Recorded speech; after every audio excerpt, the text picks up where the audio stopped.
Halo Bang Bro, maraknya judi online ini telah menjadi ancaman nyata bagi semua masyarakat yang ada di Indonesia.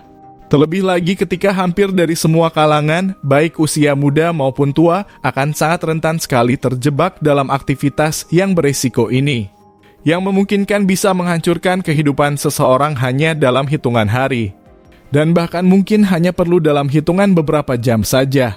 Sehingga dengan kemajuan teknologi, perjudian yang sekarang ini tidak lagi mengharuskan pemainnya untuk pergi ke lokasi tertentu seperti kasino.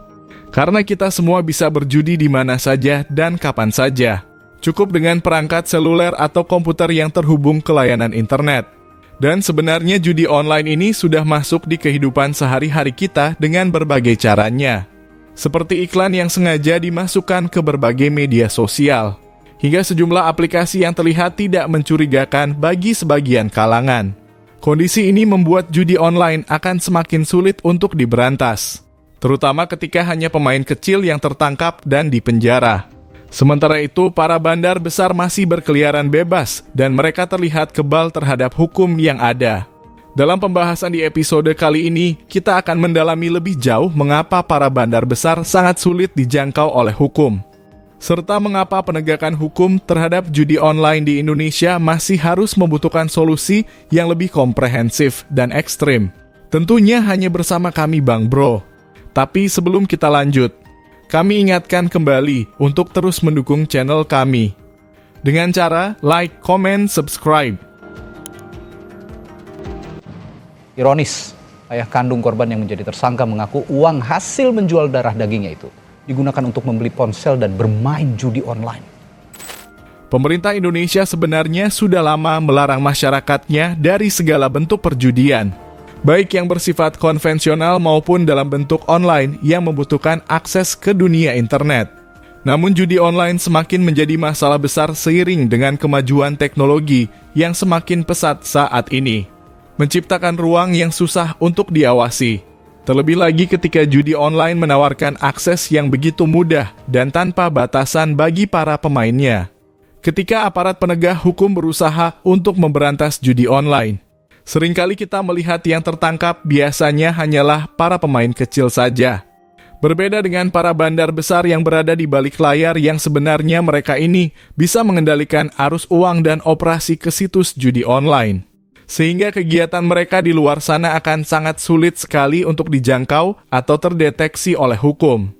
Apalagi ketika mereka biasanya akan lebih banyak beroperasi dari luar negeri atau melalui jaringan tersembunyi, yang pada akhirnya akan membuat mereka tidak bisa tersentuh sama sekali.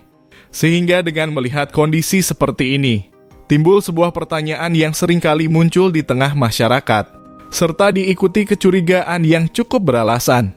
Dan masalah ini bisa saja memungkinkan untuk mencakup beberapa faktor, seperti adanya keterbatasan hukum di suatu negara dalam penanganan kasus yang melibatkan para bandar besar yang berada di luar negeri sana, kemungkinan perlindungan dari oknum tertentu, serta pengaruh jaringan kriminal besar yang telah lama menguasai bisnis ini.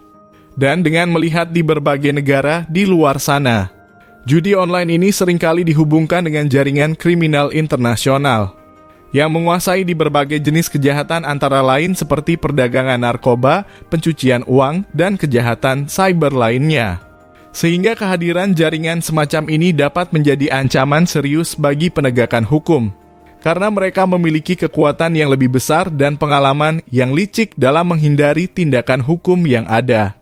Ketika kita menyimak di berbagai berita yang tersebar luas tentang penggerbekan atau penangkapan kasus judi online ini, biasanya para pemain kecil yang lebih banyak terjaring dan tertangkap oleh hukum, sehingga menjadikan sebuah pertanyaan di banyak lapisan masyarakatnya sendiri. Mengapa para pemain atau masyarakat kecil yang terjebak dalam perjudian ini terus menjadi sasaran? Sementara itu, para bandar besar yang mendalangi operasi ini sama sekali tidak bisa tersentuh oleh hukum. Dan salah satu alasan utamanya adalah karena bandar-bandar ini beroperasi dengan cara yang sangat profesional dan terstruktur, serta seringkali lokasi mereka kebanyakan berada di luar negeri, yang mungkin akan membuat pelacakan dan penindakan menjadi lebih rumit. Terlebih lagi dengan dukungan teknologi yang canggih sekarang ini, yang memungkinkan para bandar besar akan menggunakan jaringan tersembunyi, sehingga sangat sulit dilacak oleh aparat penegak hukum. Karena itulah kenapa mereka akan lebih mudah menangkap para pemain kecil daripada bandar besar yang kejahatannya pun tidak selalu terlihat di permukaan. Dan para bandar ini juga memiliki kemampuan untuk memindahkan lokasi server mereka ke negara yang lebih longgar dalam peraturan perjudian di negara tersebut, serta akan seringkali mengubah domain situs judi mereka secara rutin bahkan di setiap harinya. Maka dari itu para aparat penegak hukum yang ada di Indonesia ini akan terpaksa lebih sering berfokus pada pemain kecil yang terlibat langsung dan yang lebih mudah terdeteksi. Banyak orang yang percaya bahwa judi online yang ada di Indonesia ini sebenarnya memiliki kemungkinan dikendalikan oleh mafia besar atau jaringan kriminal internasional. Ketika para bandar besar ini tak hanya beroperasi dengan jaringan lokal, mereka juga memiliki hubungan dengan organisasi yang lebih luas di luar negeri. Dan dalam beberapa kasusnya yang terjadi, judi online telah terhubung dengan kejahatan-kejahatan lainnya seperti pencucian uang, kejahatan cyber, dan perdagangan narkoba.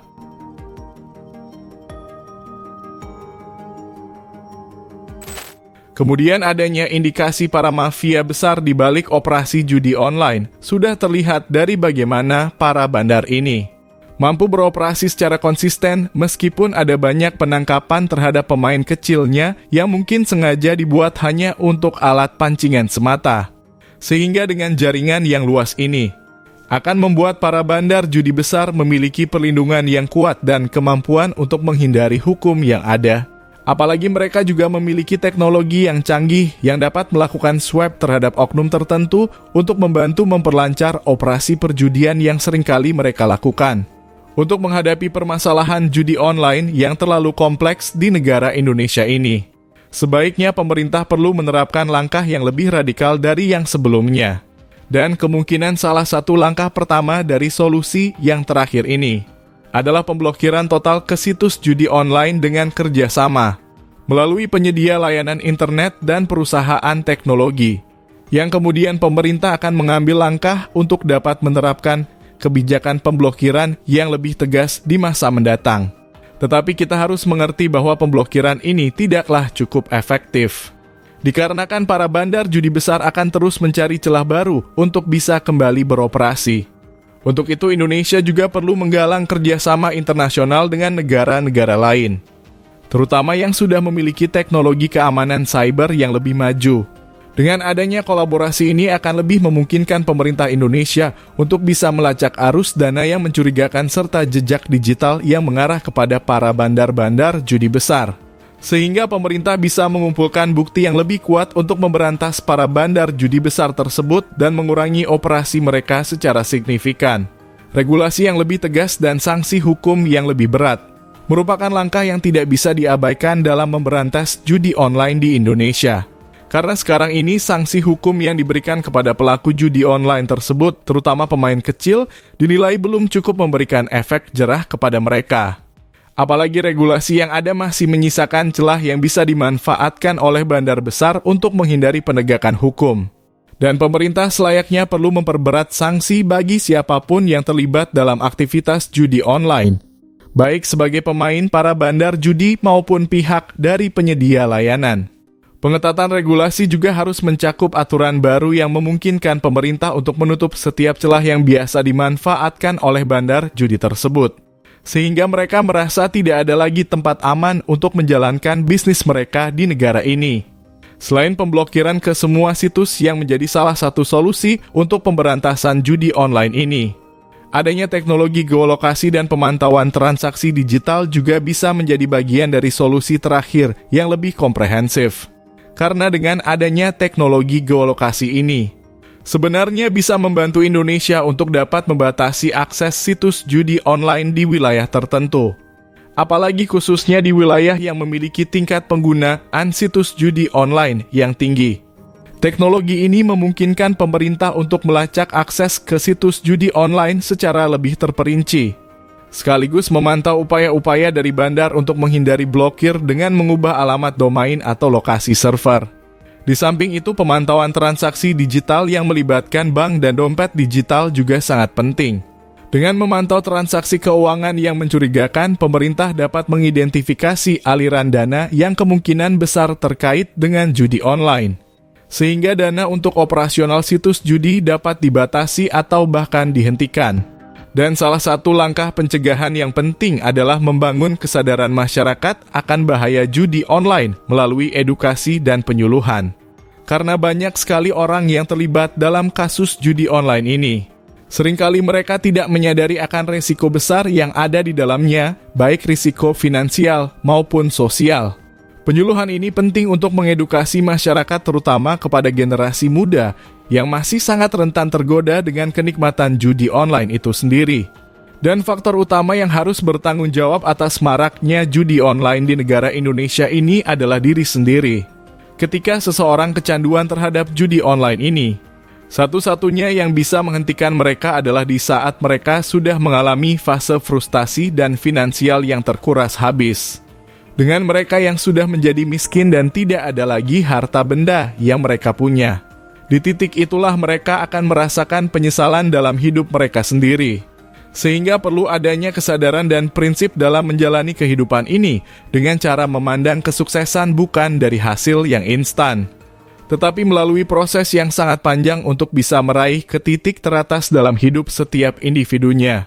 Berakhirnya pembahasan mengenai judi online ini menutup juga video terbaru dari kami ini.